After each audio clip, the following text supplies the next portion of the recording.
summoned over plans to restrict visas to Ghanaians following the failure of the government to issue travel documents to some Ghanaian nationals awaiting deportation from the US. Now, he said this is to allow the Foreign Affairs Minister Shirley Ayoko Botchwey and Robert Jackson to brief the House on the developments.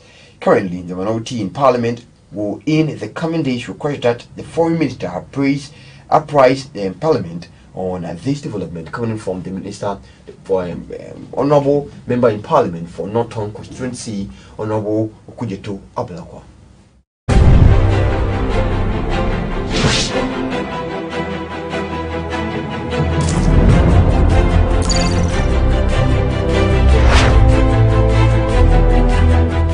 In other stories, where President Nana Addankwa Akufo-Addo has banned all ministers, deputy ministers, metropolitan, municipal and district chief executive MMDCEs and heads of government agencies from travelling outside the country.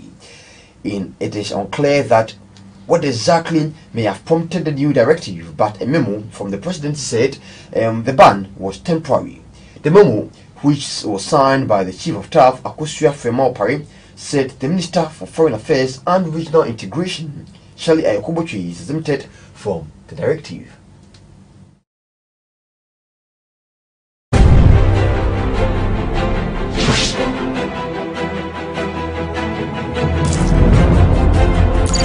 And so the last time a similar travel restriction from government officials was imposed was in December 2015 under the John Dramani Mahama government, where he banned public officials from first-class air travel as part of effort to cut wasteful spending.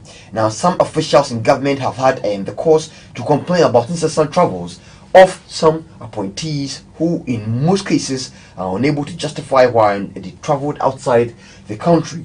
Akuya Jenny, who recently resigned from her position as Deputy Chief Executive Officer of the Ghana Tourism Development Company, GTDC, alleged among other things that her boss was fond of travelling outside the country, neglecting the core duties of the company. And so these are some other reasons why we are deducing that the president is putting the ban on travels for ministers and also government officials for the time being, as it's been stated in the memo, that is just temporary. So we give more update and more details what exactly is prompting the president of the Republic, His Excellency Nana Addankwa Akufo-Addo, to make such bans on travels here in the country. We are back after this break with more stories. Don't go away.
There's more to life than where one begins, and which is George Weah. I'm not setting up. His presidency would mark the first time. Be a good boy, be a good girl. How did you muster the courage to call Mrs. Indu to tell her we lost or have lost £2 billion? And still attracts me to Pastor Toby. You know, all the stories about me and being in business, this was the worst.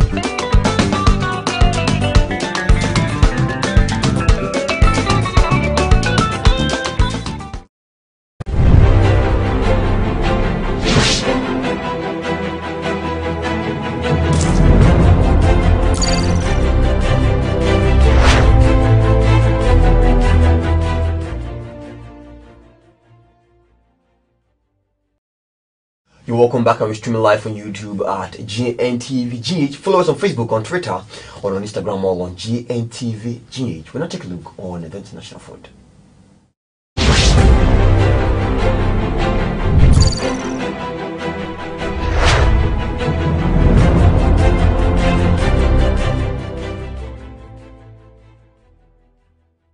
On the international front this morning, where Congolese opposition leader Jean-Pierre Bemba, whose war crimes convictions were quashed last month, is expected to return to Congo next month for a party congress to select a candidate for December's presidential vote. Bemba, a former rebel leader and vice president, left Democratic Republic of Congo (DRC) in 2007 and spent the last 10 years in prison in The Hague. He is currently free in Belgium, pending a hearing on a separate conviction for witness tampering. Last week, the Congolese Foreign Affairs Minister Leonard Okitundu said the former vice president may return to the country if he wishes. Bemba's return would introduce yet another factor to consider in DRC's complex political crisis that has seen Kabila stay on as president despite the fact that his second and final term of office ended in 2016. While elections have been scheduled for December this year, the opposition have repeatedly protested Kabila's refusal to outrightly rule himself out of the contest. Down in Zimbabwe, where President spokesman is ruling out a state of emergency after an explosion at the president's campaign rally that state media has called an assassination attempt.